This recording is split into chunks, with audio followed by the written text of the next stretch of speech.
ओमज्ञानतिमिरान्धस्य ज्ञानञ्जनशलाकया चक्षुरुन्मिलितमेन तस्मै श्रीगुरुवे नमः। श्रीचैतन्यमनोभीष्टं स्थापितं येन भूतले स्वयं रूपकदा मह्यं ददाति स्वपदान्तिकं। वन्देऽहं श्रीगुरुं श्रीयुतपदकमलं श्रीभुवनवैष्णवाचं श्रीरूपं साग्रजातं सागणरघुनाथान्वितं तं सजीवं साद्वैतं सावधूतं परिजनसहितं कृष्णचैतन्यदेवं श्रीराधाकृष्णपादान् सगणललिता श्रीविशाखान्विताश्च नारायणं नमस्कृत्यं नरं चैव नरोत्तमं देवीं सरस्वतीं व्यासं ततो जयमुदीरय सुनोतां स्वकथा कृष्ण पुण्यश्रवणकीर्तनं हृदयन्तस्तु भद्राणि विद्युनोति सुरसतां नष्टप्रायेषु भद्रेषु नित्यं भागवत्सेवया भगवती उत्तम श्लोके भक्तिर्भवति नैष्टिकी तदा रजस्तमो भावः काम लोभादय चेत एतेन निरावृतं स्थिति सत्त्वे प्रसिद्धति एवं प्रसन्न मनसो भगवद्भक्ति योगता भगवत तत्व विज्ञान मुक्त सगस्य जायते विद्यन्ते हृदय ग्रंथि छिद्यन्ते सर्वसंशयं क्षीयन्ते चास्य कर्माणि दृष्ट्वा एवात्मनीश्वरे मुखं करोति वाचालं पंगुं लंघयते गिरिं यत्कृपातमहं वन्दे परमानन्दमाधवं प्रह्लाद नारद प्रासर पुण्डरीकं व्यासम् अम्बरीश सुखसौनकृत्नालभ्यां रुक्मांग अर्जुन वसिष्ठं विभीषणादीनं पुण्यानि नामानि परं भागवत स्मरामि। हे कृष्ण करुणा सिंधु दीनबंधु जगत्पतये गोपेश गोपिकाकांत राधाकांत नमस्तुते। तप्त कांचन गौरांगे श्रीराधे वृंदावनेश्वरी विस्मानुसुते देवी प्रणमामि हरिप्रिय वांछा कल्पतरुभक्षा कृपा सिंधुभ्येव च पतितानां पावनेभ्यो वैष्णवेभ्यो नमो नमः। जय श्री कृष्ण चैतन्य प्रभु नित्यानंद श्री अद्वैत गदाधर श्रीवासादि श्री गौर भक्तवृंद हरे कृष्ण कृष्ण कृष्ण हरे हरे हरे राम राम राम हरे हरे। तो इसमें आज हम लोग को श्रीमद् भागवतम का स्कंद संख्या 3 अध्याय संख्या 32 और श्लोक संख्या 26 नंबर पढ़ना है। बोलते हैं ज्ञान मात्रम परम ब्रह्मम परमात्मेश्वरम पुमान दृश्यादि पृथक भावे भगवान नेकम ईयते। केवल भगवान ही पूर्ण दिव्य ज्ञान है, किंतु समझने की भिन्न भिन्न विधियों के अनुसार वे या तो निर्गुण ब्रह्म परमात्मा या भगवान या पुरुष अवतार के रूप में भिन्न भिन्न प्रतीत होते हैं। क्या बोलते हैं? भगवान ही पूर्ण दिव्य ज्ञान है, भगवान ही पूर्ण दिव्य ज्ञान है, किंतु समझने की भिन्न भिन्न विधियों के अनुसार वो अलग अलग लोग उनको रियलाइज कर पाते हैं। जैसे हमने बताया कि भगवान का अलग अलग व्यक्ति को अलग अलग रियलाइजेशन होता है। कोई ब्रह्म का रियलाइजेशन करता है उनको, कोई परमात्मा का करता है, कोई भगवान का करता है, कोई पुरुष अवतार के रूप में भगवान का रियलाइजेशन करता है। तो जैसे भक्ति का स्टैंडर्ड होता है उसका, ठीक है ना, या जैसे उसकी जो है योग की विधि होती है, उसी तरह उसको रियलाइजेशन होता है। कोई ध्यान योग का पालन करके अपने हृदय में बैठे परमात्मा का दर्शन करता है, कोई निराकार ब्रह्म का ध्यान करता है, ब्रह्म ज्योति का ध्यान लगाता है, कोई प्रत्यक्ष भगवान की सेवा करके और भगवान को जानना चाहता है, भगवान के नाम रूप गुण लीलाओं का श्रवण कीर्तन करके जानना चाहता है। तो अलग अलग विधि का व्यक्ति पालन करके और भगवान के परम पुरुष के अलग अलग स्वरूपों का व्यक्ति चिंतन करता है या जान पाता है उनको। बोलते हैं भगवान ही पूर्ण दिव्य ज्ञान है। पूर्ण दिव्य ज्ञान है मतलब इस संसार में और सारा ज्ञान जो है अधूरा है, भगवान का ही ज्ञान पूर्ण है और दिव्य है। किंतु समझने के लिए भिन्न भिन्न विधियों के अनुसार व्यक्ति जो है निर्गुण ब्रह्म परमात्मा भगवान या पुरुष अवतार के रूप में भिन्न भिन्न प्रतीत होता है। योग के अलग अलग मेथड को फॉलो करके व्यक्ति जो है परमात्मा ब्रह्म परमात्मा और भगवान और पुरुष अवतार के रूप में भगवान का भिन्न भिन्न तरीके से रियलाइजेशन करता है। वो तो यहाँ दृश्य आदि भी शब्द महत्वपूर्ण है। जीव गोस्वामी के अनुसार दृश्य का अर्थ है ज्ञान या दार्शनिक खोज। विभिन्न विचारधाराओं के अंतर्गत दार्शनिक अनुसंधान की अनेक अनेक विधियों द्वारा जहाँ यथा ज्ञान योग विधि से वही भगवान अर्थात पूर्ण पुरुषोत्तम भगवान निराकार ब्रह्म समझा जाता है। जब व्यक्ति ज्ञान योग की विधि से या दार्शनिक अनुसंधान की अनेक विधियों के द्वारा या ज्ञान योग की विधियों के द्वारा उसी पूर्ण पुरुषोत्तम भगवान का व्यक्ति निराकार ब्रह्म के रूप में चिंतन करता है, यह समझ पाता है उनको कि भगवान निराकार हैं और ब्रह्म है। इसी प्रकार अष्टांग योग पद्धति से वही भगवान परमात्मा प्रतीत होते हैं। अष्टांग योग में जो है हमने बताया कि यम नियम प्रत्याहार प्राणायाम ध्यान धारणा समाधि, ये 8 स्टेजेज आते हैं उसमें, ठीक है ना। 8 स्टेजेज समाधि के अवस्था में जाकर व्यक्ति को परमात्मा का रियलाइजेशन होता है, अपने हृदय में बैठे परमात्मा का। तो ये जो है अष्टांग योग की विधि का पालन करके व्यक्ति परमात्मा को समझ सकता है। किंतु विशुद्ध कृष्ण चेतना अर्थात ज्ञान की विशुद्ध स्थिति में जब कोई परम सत्य को जानने का प्रयास करता है तो वही भगवान उसे परम पुरुष के रूप में प्रतीत होते हैं। जब वही जीवात्मा भगवान को परम पुरुष के रूप में जानने के लिए क्या करता है? विशुद्ध सेवा करता है। और विशुद्ध कृष्ण चेतना, विशुद्ध मतलब शुद्ध से भी ज्यादा पवित्र, मतलब पवित्रता से भी ज्यादा पवित्र, मतलब शुद्ध सत्व के प्लेटफॉर्म पर आकर जब वो अपनी चेतना को बिल्कुल ही उत्कृष्ट कर लेता है, चेतना को शुद्ध कर लेता है, तब ज्ञान की विशुद्ध स्थिति उसको प्राप्त होती है। फिर वो परम सत्य को जानने के योग्य हो पाता है। वही भगवान उसे परम पुरुष के रूप में प्रतीत होते हैं। आगे बता रहे हैं कि परमात्मा को ही बताने वाले हैं। परमात्मेश्वरम पुमान, ये सभी दिव्य शब्द हैं, वे परमात्मा को ही बताने वाले हैं। परमात्मा को पुरुष भी कहा जाता है, किंतु भगवान शब्द से सीधे पूर्ण पुरुषोत्तम भगवान का बोध होता है, जो श्री यश शक्ति सौंदर्य ज्ञान तथा वैराग्य नामक खड़ ऐश्वर्यों से पूर्ण है। तो भगवान की पहली परिभाषा ही है कि जो भगवान, भगवान उनको कहते हैं जो जिनके पास छह ऐश्वर्य इनफाइनाइट मात्रा में है, उसको क्या बोलते हैं, भगवान बोलते हैं। छह ऐश्वर्य कौन से हैं? श्री यश शक्ति सौंदर्य ज्ञान और वैराग्य। ये जिसके अंदर इनफाइनाइट मात्रा में होंगे उसी को भगवान बोलते हैं। ठीक है ना? तो भगवान किसी जीवात्मा को कुछ यश या श्री, श्री मतलब लक्ष्मी, यश मतलब कीर्ति, शक्ति सौंदर्य ज्ञान या वैराग्य कुछ थोड़ी सी मात्रा में देते हैं तो व्यक्ति हाईलाइट हो जाता है समाज में। क्योंकि भगवान के पास इनफाइनाइट मात्रा में है, कुछ ऐश्वर्य भगवान अपने हर जीवात्मा को देते हैं। ठीक है ना? जिसको कोई ऐश्वर्य नहीं मिलता है तो वो बिल्कुल ही डल होता है। लेकिन भगवान कुछ ना कुछ सबको ऐश्वर्य प्रदान करते हैं, जिस ऐश्वर्य को प्राप्त करके व्यक्ति इस भौतिक संसार में बहुत ही नाम कमाता है। मान लो किसी के पास बहुत ही धन है, धन, वो धनवान है, किसी को भगवान ने यश दिया, यश मतलब उसकी कीर्ति पूरे संसार में फैली हुई है। कोई बहुत ही शक्तिमान है, कोई बहुत ही सुंदर है, कोई ज्ञानवान है, कोई वैराग्यवान है। जो भी जिस श्रेणी का है, उस श्रेणी का उसको ऐश्वर्य प्राप्त है, और वो भगवान से ही प्राप्त होता है, क्योंकि भगवान पे ही समस्त ऐश्वर्य के स्वामी हैं। वे ही विभिन्न परम व्योमों में परमेश्वर हैं। परमात्मा ईश्वर और पुमान के विविध वर्णन यह बताते हैं कि परमेश्वर के अनंत विस्तार हैं। भगवान अपना अनंत विस्तार करके परमात्मा रूप में हर जीवात्मा के अंदर निवास करते हैं। ईश्वर के रूप में सर्वव्यापी है परमात्मा के रूप में। अंततः भगवान को जानने के लिए मनुष्य को भक्ति योग अपनाना होगा। ज्ञान योग या ध्यान योग संपन्न करके अंततः भक्ति योग पद तक पहुंचना होता है। तभी परमात्मा ईश्वर और पुमान आदि को ठीक से समझा जा सकता है। जब हम भक्ति योग का पालन करेंगे, भगवान के नाम का जप करेंगे, कीर्तन करेंगे, ठीक है ना, श्रीमद् भागवतम भगवत गीता के ज्ञान को सीखेंगे, समझेंगे, तब हम धीरे धीरे ज्ञान और ध्यान योग संपन्न करके अंततः भक्ति योग के पद तक पहुंच पाएंगे। देखो, भगवान को जानने के अलग अलग मेथड है, लेकिन कलयुग में जो है भक्ति योग ही सक्सेस है। अब सतयुग में व्यक्ति ध्यान करके, भगवान का चिंतन करके और तपस्या करके भगवान को प्राप्त करता था, क्योंकि उस समय लोगों की एक एज होती थी 1 लाख वर्ष।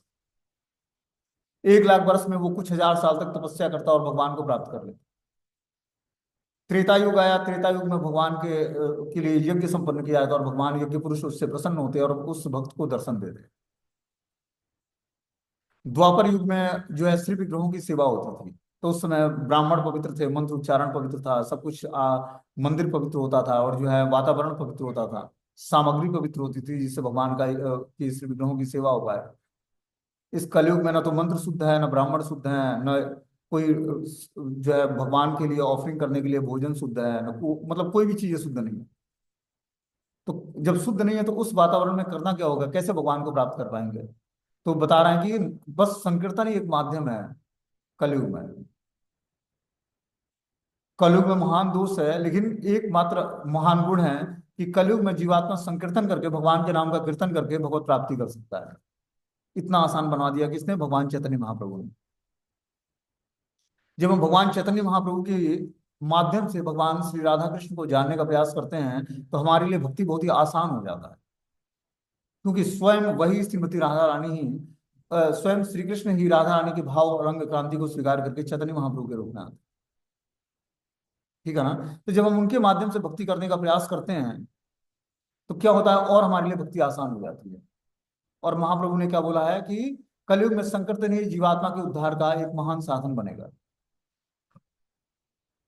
तो हमें राधा कृष्ण को प्रसन्न करना है, तो महाप्रभु के द्वारा दिए हुए इस मूवमेंट में हमें संकीर्तन यज्ञ में पार्टिसिपेट करना पड़ेगा। हम सभी मिलकर जब संकीर्तन करेंगे, और संकीर्तन होता कैसे है? समूह में कीर्तन करना, इसी को संकीर्तन बोलते हैं। जो हम अकेले बैठ के जप करते हैं माला पे, वो तो जपा होता है, वो अपने लिए होता है। संकीर्तन अपने कल्याण के लिए भी होता है और पूरे विश्व का कल्याण होता है उससे। उससे जो दिव्य ध्वनि प्रकट होती है, पूरे वातावरण को पवित्र कर देती है।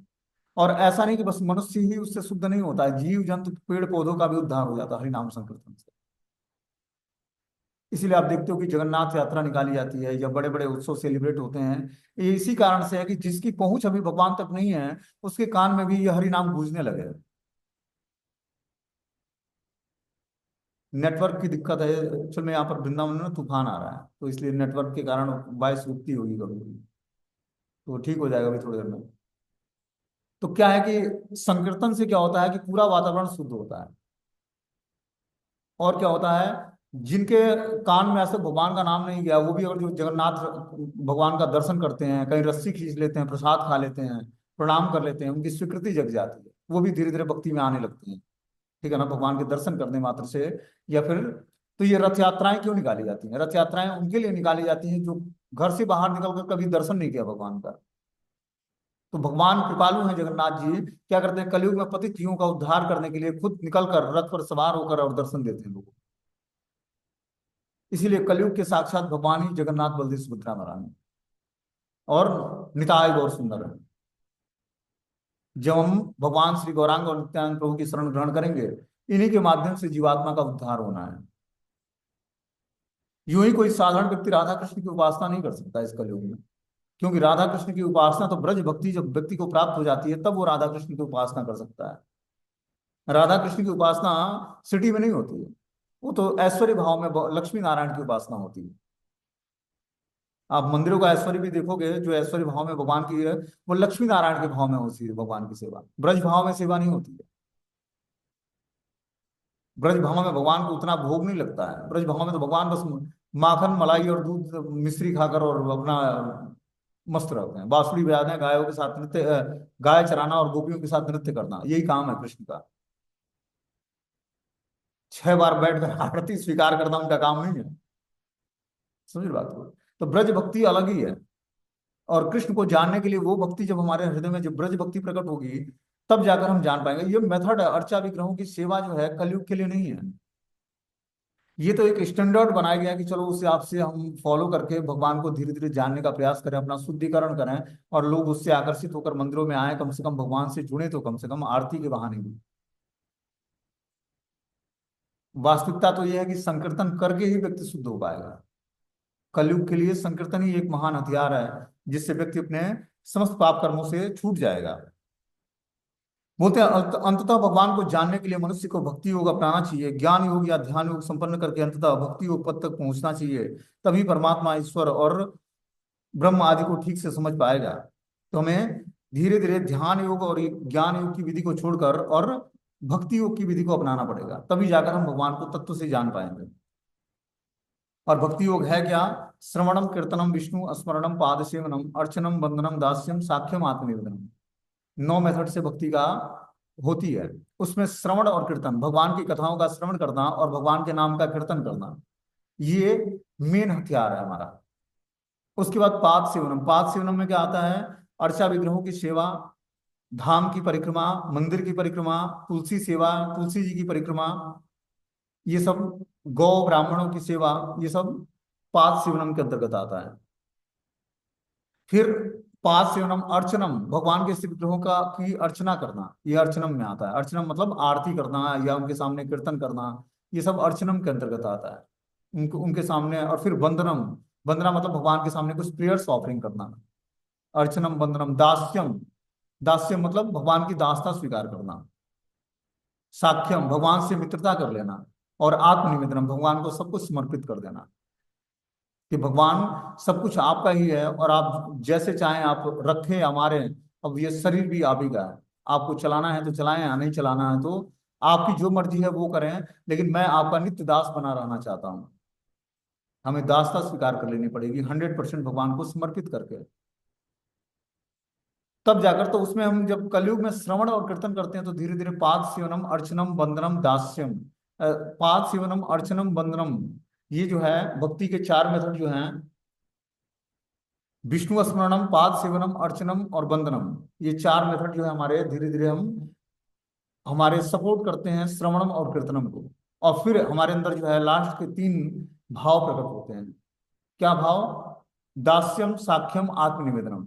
हम भगवान की दासता स्वीकार करते हैं, या फिर साख्य भाव से जुड़ जाते हैं, या फिर भगवान को सब कुछ समर्पित कर देते हैं, जैसे गोपियों ने भगवान को सब कुछ समर्पित कर दिया। तन मन विचार सब कुछ भगवान में लीन कर दिया उन्होंने।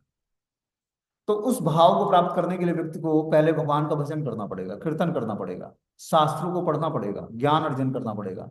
फिर धीरे धीरे आपके अंदर भौतिक संसार से वैराग्य उत्पन्न होगा। भक्ति यूं ही हृदय में प्रकट नहीं होती, जब ज्ञान और वैराग्य की परिपक्व अवस्था आती है तब जाकर भक्ति हृदय में प्रस्फुटित होती है। और वही जो है ज्ञान और वैराग्य धीरे धीरे भगवान से प्रेम करा देगा आपका। तो ज्ञान और वैराग्य लुप्त हो जाएगा और प्रेम प्रकट हो जाएगा भगवान से। आज में आगे इसमें बता रहे कि एतावान एव योगेन संग्रहेण योगिनाम युज्यते अभिमतो अर्थो यद संगस्तु कृत्सनम। समस्त योगियों के लिए सबसे बड़ी सूझबूझ तो पदार्थ से पूर्ण विरक्ति है, जिस योग के विभिन्न प्रकारों द्वारा प्राप्त किया जा सकता है। बोलते हैं कि योगियों के लिए सबसे बड़ी सूझबूझ तो पदार्थ के से पूर्ण विरक्ति है। हम जो भक्ति योगी हैं तो पदार्थों से पूर्ण विरक्ति प्राप्त करना ही योग की वास्तविक सिद्धि है। पदार्थ क्या है? भौतिक चीजों से छुटकारा प्राप्त करना, भौतिक वस्तुओं से, भौतिक व्यक्तियों से, भौतिक स्थान से विरक्ति उत्पन्न होना ही योग की परम सिद्धि है, जिसे योग की विभिन्न प्रकारों द्वारा प्राप्त किया जा सकता है। योग के अलग अलग मेथड के द्वारा हम धीरे धीरे पदार्थों से पूर्ण विरक्ति प्राप्त कर लेते हैं। बोलते हैं योग तीन प्रकार का होता है: भक्ति योग, ज्ञान योग और अष्टांग योग। भक्त, ज्ञानी और योगी सभी भव बंधन से बाहर निकलने का प्रयास करते हैं। जो भक्ति योगी है, जो भक्ति योग का पालन करता है वो भक्त कहलाता है। जो ज्ञान योग का पालन करता है वो ज्ञानी कहलाता है। और जो अष्टांग योग का पालन करता है वो योगी कहलाता है। तीनों का उद्देश्य भव बंधन से बाहर निकलने का प्रयास करता है। तीनों का उद्देश्य भव बंधन से बाहर निकलना है। ज्ञानी अपनी इंद्रिय वृत्तियों को भौतिक कार्यों से पृथक करने का प्रयास करता है। ज्ञान योगी सोचता है कि पदार्थ असत्य है और केवल ब्रह्म ही सत्य है, अतः ज्ञान के अनुशीलन द्वारा वह इंद्रियों को भौतिक भोग से हटाने का यत्न करता है। जो व्यक्ति ज्ञान योगी है वो क्या करता है? वो पदार्थ को असत्य मानता है और ब्रह्म को सत्य मानता है, अतः ज्ञान के अनुशीलन के द्वारा इंद्रियों को भौतिक भोग से हटाने का प्रयास करता है ज्ञान के माध्यम से। ठीक है ना? लेकिन बता रहे हैं कि यहाँ पर अष्टांग योगी भी इंद्रियों को वश में करने का प्रयत्न करता है, किंतु भक्तजन अपनी इंद्रियों को भगवान की सेवा में लगाते हैं। तो भक्तजन क्या करते हैं? अपनी इंद्रियों को आराम से भगवान की सेवा में लगाकर इंद्रियों को पवित्र कर लेते हैं। तो भक्ति योग में ज्ञान योग और अष्टांग योग भी सम्मिलित है। अष्टांग योग में यम, नियम, प्राणायाम, प्रत्याहार, ध्यान, धारणा और समाधि। अष्टांग मतलब 8 अंगों का पालन करना। तो क्या है कि यम नियम, यम मतलब क्या फॉलो करने योग्य नहीं है, और नियम मतलब क्या फॉलो करने वाला है। तो भक्ति योग में भी अनुकूल से संकल्पम, प्रतिकूल से वर्जनम। भक्ति योग में भी क्या अनुकूल है और क्या प्रतिकूल है वो देखना होता है। जो प्रतिकूल चीजें हैं उसको छोड़ना है, अनुकूल चीजों को स्वीकार करना है। जो असत्संग है उसका त्याग करना है, जो सत्संग है उसको ग्रहण करना है। तो यम और नियम हो गया। यहाँ पर प्राणायाम की मुद्रा में बैठकर भगवान का नाम जप करना है। ठीक है ना? धीरे धीरे भगवान का चिंतन करना है, भगवान के स्वरूप का ध्यान करना है। तो अष्टांग योग की जो वास्तविक सिद्धि है, समाधि की अवस्था प्राप्त करना है। और भक्ति योग में भगवान का चिंतन करते हुए नाम जप करना ही समाधि है। कि मन बुद्धि को जहां आपने एकाग्र किया भगवान के श्री चरणों में और नाम जप करना शुरू किया, वही समाधि की स्थिति प्राप्त हो जाएगी। तो भक्ति योग में सारे योग समाहित हैं, ज्ञान योग और अष्टांग योग। बोलते हैं इंद्रियों को भगवान की सेवा में लगाना ही भक्ति योग कहलाता है। अतः ऐसा प्रतीत होता है कि भक्तों के कार्य ज्ञानियों तथा योगियों से श्रेष्ठ है। योगी जन योग के 8 अंगों यम, नियम, आसन, प्राणायाम, प्रत्याहार, ध्यान, धारणा और समाधि इत्यादि के अभ्यास द्वारा इंद्रियों को वश में करने का प्रयास करते हैं। ज्ञानी जन अपने मानसिक तर्क के द्वारा यह जानने का प्रयत्न करते हैं कि इंद्रियां सुख असत्य है। मानसिक तर्क के द्वारा जो ज्ञानी है वो मानसिक तर्क करके, मतलब अपने मनोकल्पना के द्वारा अपनी इंद्रियों को वश में करने का प्रयास करता है, और ये उसको लगता है कि इंद्रिय सुख जो है असत्य है। किंतु सबसे सरल तथा अत्यंत प्रत्यक्ष विधि तो इंद्रियों को भगवान की सेवा में लगाना है। जब हम अपने ज्ञान इंद्रियों को भगवान की दिव्य सेवा में लगा देते हैं, जैसे मान लो कि जो है नेत्र से हम भगवान के स्वरूप का दर्शन करते हैं या भगवान के शुद्ध भक्तों का दर्शन करते हैं, तो धीरे धीरे हृदय पवित्र हो जाता है। कान से भगवान की कथाओं का श्रवण करते हैं। ठीक है ना? तो हमने कान को, नेत्र को भगवान की सेवा में लगाया। जीवा से भगवान का प्रसाद खाते हैं, या फिर शास्त्रों को पढ़ते हैं, या फिर भगवान का ग्लोरिफिकेशन करते हैं, या नाम जप करते हैं। तो हमने जीवा को भगवान की सेवा में लगा दिया। घ्राण इंद्रियां जो हमारी नाक है, सूंघने की शक्ति है, उसको हमने भगवान की दिव्य सेवा में लगाया। भगवान को ऑफर किया हुआ इत्र या पुष्प हम सूंघते हैं उससे।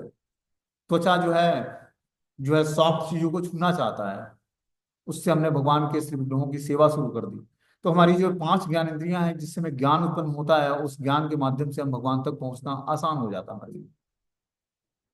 तो उस ज्ञान इंद्रियों को भक्त लोग क्या करते हैं, भगवान की सेवा में लगाकर इंद्रियों को शुद्ध कर लेते हैं। और जैसे ही हमारी इंद्रियां पवित्र होंगी, वैसे ही हमारा मन और बुद्धि पवित्र हो जाएगा। क्योंकि ये इंद्रिय ही हमें भौतिक संसार में फंसाता है, भौतिक विषयों में फंसाता है। जब हम नेत्र से सुंदर स्वरूप का दर्शन करते हैं, स्त्री पुरुष का या पुरुष स्त्री का, कान से हम भौतिक प्रजल्प सुनते हैं, भौतिक लोगों का गुणगान सुनते हैं, तो उसी का चिंतन होता है कि आज देश में ये घटनाएं हो रही हैं, ये क्रिकेटर हाईलाइट में है, ये बॉलीवुड का हीरो मतलब बहुत ही अच्छा रोल करता है, चाहे जो भी है। भौतिक संसार में बहुत सारे न्यूज हम सबको पता है, ठीक है ना। तो वो न्यूज सुनने से क्या होता है, व्यक्ति का बंधन क्रिएट होता है। और अपने वास्तविक हीरो तो भगवान कृष्ण है। अब कृष्णा बुक उठाओ, जिसमें भगवान की अनंत लीलाएं दी हुई हैं, वृंदावन से लेकर और द्वारका तक की लगभग 90 लेसन में 10th कैंटो की समरी है वो कृष्णा बुक। उस बुक को पढ़ने मात्र से क्या होता है, धीरे धीरे भगवान की समस्त लीलाओं की चर्चा हम जान जाते हैं। और भगवान ने ऐसा, जो भौतिक संसार में हम जिसको मूवी देखते हैं कि व्यक्ति मूवी से एंटरटेन करता है अपना, ऐसा कोई एक्शन और कॉमेडी और जो भी है, इमोशनल रोल और वात्सल्य भाव जो भी है, वो सारी चीजें उस कृष्ण बुक में दी हुई है। तो क्यों ना हम उस ग्रंथों को पढ़कर और अपने जीवन को धन्य बनाएं। क्यों हम मैगजीन्स पढ़ते हैं, या फिर जो है कॉमिक्स है, मैगजीन्स है, क्या क्या चीजें हैं जो हम लोगों ने पढ़ा भी है, ऐसा नहीं कि पढ़ा नहीं है, क्योंकि उस समय हमें पता नहीं था कि भक्ति है क्या। तो हम लोगों ने भी अलग अलग चरित्र पढ़े हैं, क्रिकेटरों के, फिर जो है फिल्म स्टारों के, और जो है साहित्यकारों के। और हम लोग के क्लास में भी, जैसे 10th में या 11th में, चाहे जो है पहली दूसरी क्लास से लेकर 8वीं क्लास तक, बहुत सारे साहित्यकारों का हिंदी में या इंग्लिश में जो है स्टोरियां पढ़ाई जाती हैं। लेकिन कहीं कृष्ण का ज्ञान, मतलब कृष्ण से सब्जेक्ट किसी भी विषय पर कोई चर्चाएं नहीं। वो तो जब हम लोग अपने संप्रदाय में अपने मंदिरों से जुड़ते हैं, तब जाकर धीरे धीरे भगवत गीता और भागवतम के ज्ञान को सीखते हैं, सुनते समझते हैं। तब जान पाते हैं कि कृष्ण भगवान कैसे हैं, इनकी अनंत लीलाएं क्या है। इसको सुनने मात्र से, श्रवण करने मात्र से व्यक्ति के भवबंधन समाप्त हो जाते हैं, कर्म बंधन समाप्त हो जाता है। उसके अंदर अखंड भगवान से प्रेम जागृत होता है।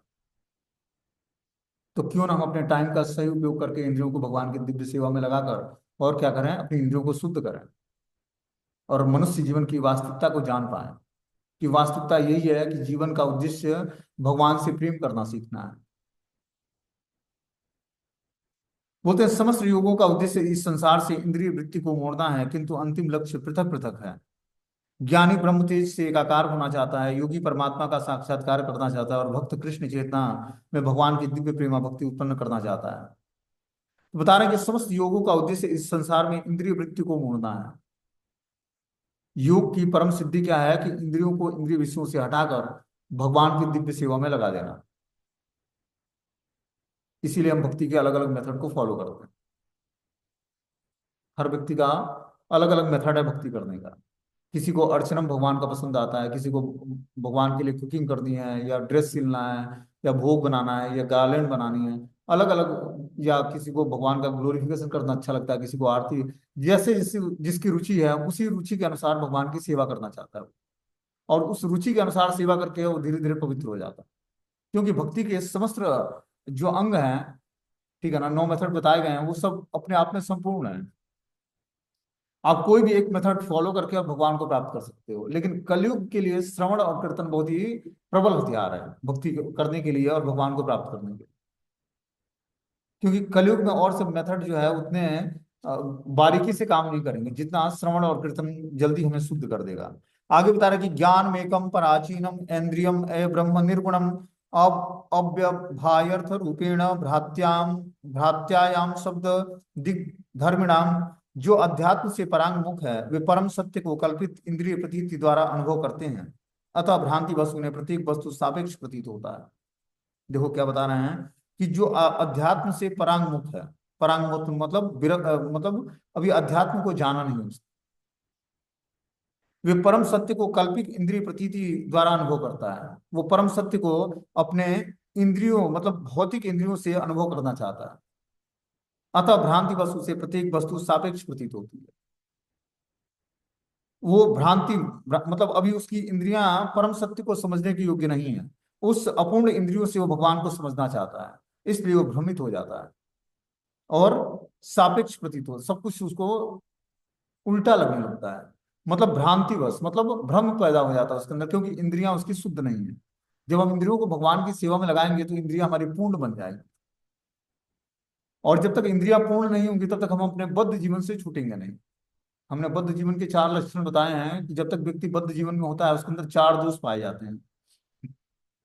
पहला दोष है गलतियां करना, दूसरा है ठगने की प्रवृत्ति होती है उसके अंदर, तीसरा है अपूर्ण इंद्रियां, और चौथा है वो मोहग्रस्त होता है। तो जो अपूर्ण इंद्रियां हैं पूर्ण कैसे होंगी? जब हम इसको पूर्ण ब्रह्म भगवान की सेवा में लगाएंगे। तो पूर्ण ब्रह्म की सेवा करके ही अपनी इंद्रियों को हम पूर्णता दे सकते हैं। और जब तक हमारी इंद्रियां पूर्ण नहीं होंगी, पूर्ण मतलब शुद्ध, पवित्र नहीं होंगी, तब तक हम जो है मुक्त जीवात्मा नहीं बनेंगे। और तब तक हमारे प्रेयर्स भगवान को ऑफरिंग नहीं होंगे। तो हमें क्या करना पड़ेगा? मुक्त जीवात्मा बनने के लिए, भगवान के प्रेयर्स करने के लिए, अपने प्रेयर्स को भगवान को सुनाने के लिए धीरे धीरे अपनी इंद्रियों को शुद्ध करना पड़ेगा। शुद्ध इंद्रियों से ही हम भगवान को जान पाएंगे। आगे इसमें बता रहे हैं कि परम सत्य भगवान एक हैं, किंतु अपने निराकार स्वरूप के कारण सर्वत्र व्याप्त हैं। भगवान का जो परम सत्य स्वरूप है, वो परम सत्य भगवान एक ही है, कृष्ण, किंतु अपने निराकार स्वरूप के कारण सर्वत्र व्याप्त हैं। भगवान निराकार ब्रह्म के रूप में है, पूरे संसार में हर कण कण में व्याप्त है। इसका स्पष्ट उल्लेख भगवत गीता में किया गया है। भगवान कहते हैं कि जो कुछ भी अनुभव किया जाता है वह मेरी शक्ति का ही विस्तार है। इस संसार में जो कुछ भी हमें रियलाइज होता है वो भगवान की शक्तियों से हमें रियलाइज होता है। भगवान से स्वतंत्र कुछ भी नहीं है। आप ये तभी रियलाइज कर पाओगे जब भक्ति करोगे कि हर कण में भगवान कैसे विराजमान है। और कोई भी कण जो है भगवान से स्वतंत्र नहीं है, या कोई भी इच्छाएं, चाहे कोई भी जो भी चीजें हैं, कोई भी शक्तियां हैं, वो भगवान से स्वतंत्र कार्य नहीं करते।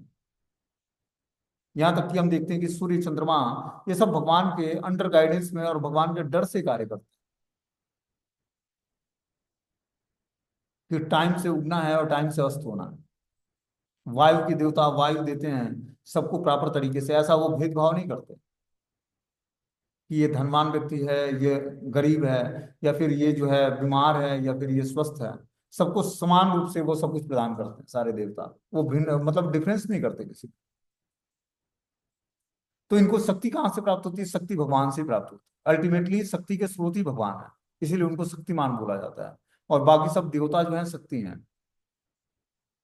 हम जीवात्मा भी क्या है? भगवान की तटस्थ शक्ति है। भगवान की 3 शक्तियां हैं। अंतरंग शक्ति जो श्रीमती राधा रानी है, बहिरंग शक्ति श्रीमती माया देवी है, दुर्गा देवी, और तटस्थ शक्ति में हम जीवात्मा आते हैं। तो तटस्थ शक्ति के बाद स्वतंत्रता होती है कि वो भगवान की बहिरंग शक्ति का आश्रय लेगा या अंतरंग शक्ति का आश्रय लेगा। तो जब जीवात्मा बहिरंग शक्ति के प्रभाव से छूटकर अंतरंग शक्ति का प्रभाव के अंतर्गत आता है, राधा रानी के अंडर गाइडेंस में आता है, तो धीरे धीरे भगवान को जानने के योग्य हो पाता है। क्योंकि अंतरंग शक्ति के माध्यम से ही भगवान को प्राप्त किया जा सकता है, क्योंकि वही माध्यम है भगवान को प्राप्त करने का। तो जब हम श्रीमती राधा रानी की शरण ग्रहण करते हैं, ठीक है ना, तो कृष्ण को की सेवा में राधा रानी में नियुक्त करती है। बता रहे कि जो अध्यात्म से परांगमुख है वह परम सत्य को कल्पित इंद्रिय प्रतीत द्वारा अनुभव करता है। परम सत्य भगवान एक हैं, किंतु अपने निराकार स्वरूप के कारण सर्वत्र व्याप्त हैं। इसका स्पष्ट उल्लेख भगवत गीता में बोला गया है। भगवान कहते हैं कि जो कुछ भी अनुभव होता है वो मेरी शक्ति का ही विस्तार है। हर वस्तु उन्हीं पर आश्रित है, किंतु इसका अर्थ यह नहीं है कि वे हर वस्तु हैं। इंद्रिय प्रतीतियां या ढोल की आवाज की श्रुति प्रतीति, सुंदर स्त्री की दृश्य प्रतीति, या जीव द्वारा दूध की बनी सुस्वादु वस्तुओं का स्वाद प्रतीति, ये सब भिन्न भिन्न इंद्रियों से प्राप्त होते हैं। फलतः भिन्न भिन्न प्रकार से समझी जाती है कि हम अलग अलग चीजों का स्वाद लेते हैं। या साउंड वाइब्रेशंस, ढोल की आवाज श्रुति प्रतीत होती है। दृश्य से हम किसी सुंदर स्त्री या पुरुष का दर्शन करते हैं। तो ये भिन्न भिन्न इंद्रियों से प्राप्त होती है हमें, ये रियलाइजेशन। फलता भिन्न भिन्न प्रकार से समझी जाती है, इसीलिए इंद्रिय ज्ञान कई श्रेणियों में विभाजित है। यद्यपि सभी वस्तुएं परमेश्वर की शक्ति के रूप में एक ही है, इसी प्रकार अग्नि की शक्ति, उष्मा का प्रकाश, और इन दोनों शक्तियों के द्वारा अग्नि कई रूपों में प्रकट हो सकती है। मायावादी चिंतक इस विधियों को असत्य घोषित करते हैं, किंतु वैष्णव चिंतक ऐसा नहीं मानते। वे इन्हें भगवान से अभिन्न मानते हैं, क्योंकि इनमें भगवान की विविध शक्तियों का प्रदर्शन होता है। तो मायावादी इस भौतिक संसार में जो भी वस्तु देखते हैं उसको असत्य मानते हैं, लेकिन वैष्णव सिद्धांत के अनुसार इस भौतिक संसार में जो भी वस्तुएं हैं वो भगवान से स्वतंत्र नहीं है। सब भगवान की शक्तियों के कारण है, और भगवान के अंडर गाइडेंस में भगवान की शक्तियों से संचारित जीवात्मा चाहे जो भी है, वो सारी चीजें भगवान के अंडर गाइडेंस में ही कार्य करती हैं। वैष्णव दार्शनिक इस दर्शन को स्वीकार नहीं करते कि परमेश्वर सत्य है और यह सृष्टि असत्य है, ब्रह्म सत्य जगत मिथ्या। यद्यपि यह उदाहरण दिया जाता है कि सारी चमकने वाली वस्तु सोना नहीं हो सकती, किंतु इसका अर्थ यह नहीं है कि चमकने वाली वस्तु असत्य है। उदाहरणार्थ सीपी सुनहली प्रतीत होती है, इसका सुनहला रंग आंखों की प्रतीति के कारण है, किंतु इसका अर्थ यह नहीं है कि सीपी असत्य है। इसी प्रकार भगवान कृष्ण के स्वरूप को देखकर कोई यह नहीं जान सकता कि वास्तव में वे क्या हैं, किंतु इसका अर्थ यह नहीं है कि वे सत्य हैं। तो भगवान को हम अपने नेत्रों से अगर जो देख भी लें तो उनको जान नहीं पाएंगे जब तक हम भगवान की भक्ति नहीं करेंगे। जैसे भगवान ने कुरुक्षेत्र के युद्ध स्थल में एक तरफ जो है कौरव सेना थी, दूसरी तरफ पांडवों की सेना थी, और युद्ध के लिए आमने सामने थे। भगवान उस कुरुक्षेत्र युद्ध में अर्जुन के रथ पर सारथी बने हुए थे, लेकिन सबने भगवान को भगवान के रूप में स्वीकार नहीं किया। कुछ लोगों ने सारथी माना, कुछ लोगों ने बोला कि ग्वाला है, इसके पास शक्ति क्या, जो युद्ध करेगा, तो ये रथ हाँकने के लिए बैठ गया है। तो अलग अलग भगवान को देखने का अलग अलग व्यक्ति का नजरिया, जब तक वो भक्ति नहीं करेगा तब तक वो भगवान को रियलाइज नहीं करेगा। इसलिए जो भगवत गीता का ज्ञान है उसको भक्तों को बताया जाता है। जो भक्ति का करने का प्रयास कर रहा है, जो कृष्ण में श्रद्धा थोड़ी बहुत रखता है, उसको हम भगवत गीता का ज्ञान बता सकते हैं, बाकी लोगों को नहीं। भगवत गीता का ज्ञान ही उन्हीं के लिए है जो कृष्ण में श्रद्धा रखे, तभी वो भगवत गीता के ज्ञान को धारण करेगा या सीखेगा या समझेगा। आगे इसमें बता रहे हैं कि जो है, जब शुद्ध ज्ञान प्रकृति के गुणों से अनावृत होता है तभी जीव वास्तविक पहचान हो पाती है, और वो भगवान का शाश्वत दास है। यह अनावरण इस प्रकार से होता है कि सूर्य की किरणें प्रकाशमान होती हैं और सूर्य स्वयं भी प्रकाशमान है, किंतु जब सूर्य का प्रकाश बादल से या माया से आच्छादित हो जाता है तो अंधकार या अधूरा ज्ञान प्रारंभ होता है। अतः अज्ञान के अंधकार से निकलने के लिए अपनी आध्यात्मिक चेतना या कृष्ण चेतना को शास्त्रानुमोदित विधि से जगाना होता है। क्या बता रहे हैं यहाँ पर कि जब शुद्ध ज्ञान प्रकृति के गुणों से अनावृत हो जाता है तभी जीव अपनी वास्तविक पहचान तभी जीव की वास्तविक पहचान हो पाती है कि वो भगवान का शाश्वत दास है। जब वो शुद्ध ज्ञान प्राप्त करेगा तब वो प्रकृति के गुणों से अनावृत होगी, उसकी चेतना मतलब प्रकृति के गुणों से छूट पाएगी। हमारी चेतना जो है तीन गुणों से दूषित होती है।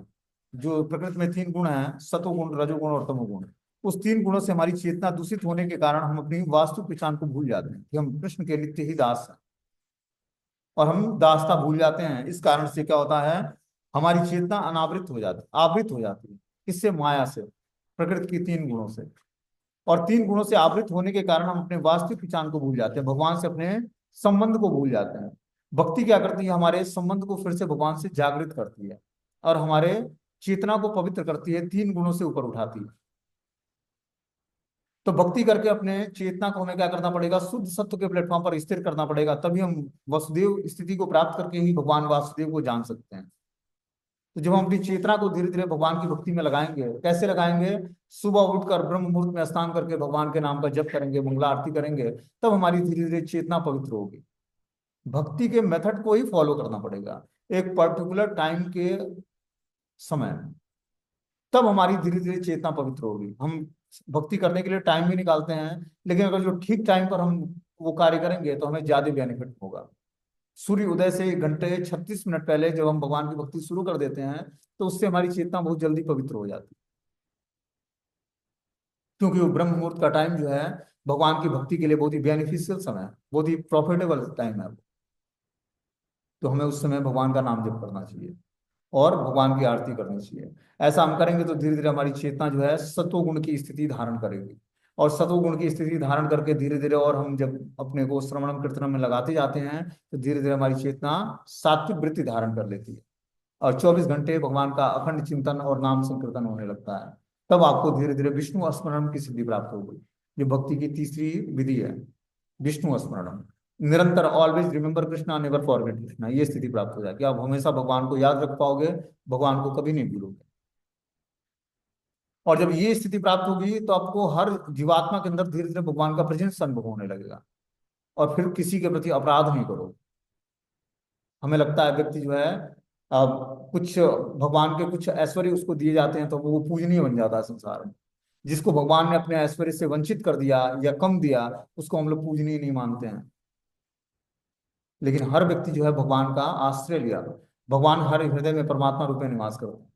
तो जब हम भक्ति करके शुद्ध होंगे, तब जाकर हमें परमात्मा का रियलाइजेशन होगा हर जीवात्मा के अंतर्गत, और फिर हम किसी के प्रति अपराध नहीं करेंगे। और इस तरह से हम सबकी पूजा एक साथ हो पाएगी।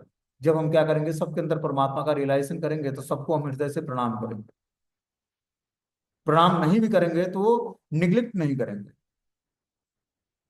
और जब हम इस तरह से करेंगे, सबके हृदय में परमात्मा का रियलाइजेशन कर पाएंगे, तो हम धीरे धीरे हमारे अंदर करुणा जागृत होगी हर जीवात्मा के प्रति, और फिर हम प्रचार करेंगे। तो एक साथ प्रचार करने का मतलब है कि एक साथ सबके हृदय में बैठे परमात्मा की सेवा हो जाती है। समझ रहे बात को? जैसे मान लो कि आप किसी भरे सभा में बैठकर कृष्ण की बातें सुनाने लगे, तो वो भी पूजा है भगवान की। क्या कर रहे हो आप? कृष्ण का ग्लोरिफिकेशन कर रहे हो आप। हृदय में बैठे सबके परमात्मा की आप पूजा कर रहे हो। क्योंकि वो व्यक्ति हो सकता है कि अभी 3 गुणों से दूषित हो, उसकी चेतना दूषित हो, उसको आपकी बातें अच्छी न लगे हो, लेकिन उसके हृदय में बैठे परमात्मा उस बात को एब्जॉर्व करते हैं, वो उसको पूजा के रूप में स्वीकार करते हैं। इसीलिए व्यक्ति जब ग्लोरीफाई करता है भगवान को, तो हो सकता है कि सामने वाले उतना मन लगा के ना सुने, उसका चित्त उसमें ना लगे, लेकिन बोलने वाले का शुद्धिकरण और तीव्रता से होता है। समझ रहे बात को? तो हमें क्या करना पड़ेगा, निरंतर जितना हमें ज्ञान होता है, जितना भी हम शास्त्रों को पढ़ते या सुनते हैं, जो भी हमें रियलाइजेशन होता है, उसको हमें दूसरों से शेयर करना चाहिए। ये पूजा का हायर स्टैंडर्ड मेथड है। और जब भगवान की पूजा आराधना करना भी चाहते हो, तो कृष्ण कथा का लोगों से वितरण करो, उसको सुनाओ। जो आपके रिलेटिव हैं, जिसको आप फोन करके बातें करते हो, हाल चाल पूछते हो, उनको बताओ कि आज हमने क्लास में ये सुना है। ये क्या होगा, उसके हृदय में बैठे परमात्मा की आप पूजा कर दो, उससे भगवान प्रसन्न हो जाएंगे। और 10 मिनट आप प्रजल्प करके उसका हाल चाल पूछोगे, और पूरी फैमिली का हाल चाल पूछोगे, उससे कुछ नहीं होने वाला है। आप कोई भी चीजें वर्जित नहीं है, आपको बात ही करनी है। आप कृष्ण को ग्लोरीफाई करो अपने रिलेटिव के साथ। फिर क्या होगी, वही ग्लोरिफिकेशन पूजा बन जाएगी आपकी, भगवान की आपने आराधना कर दी उसके हृदय में बैठे परमात्मा की, क्योंकि वो उसके हृदय में बैठे परमात्मा को भाने लगेगी बात। आपके हाल चाल पूछने से उसके हृदय में बैठे परमात्मा प्रसन्न नहीं होंगे, लेकिन आपको आपने कृष्ण का ग्लोरिफिकेशन किया, उससे उसके हृदय में बैठे परमात्मा प्रसन्न हो जाएंगे, और आपको आशीर्वाद मिलेगा। तो इस तरह से हमें भक्ति के स्टैंडर्ड को फॉलो करना चाहिए, और हम भगवान को प्रसन्न कर सकते हैं। ठीक है ना? तो हमें निरंतर क्या करना है, भगवान को ग्लोरीफाई करना है। ठीक है, हरे कृष्णा। अभी मीटिंग क्लोज हो जाएगा, नेक्स्ट मीटिंग में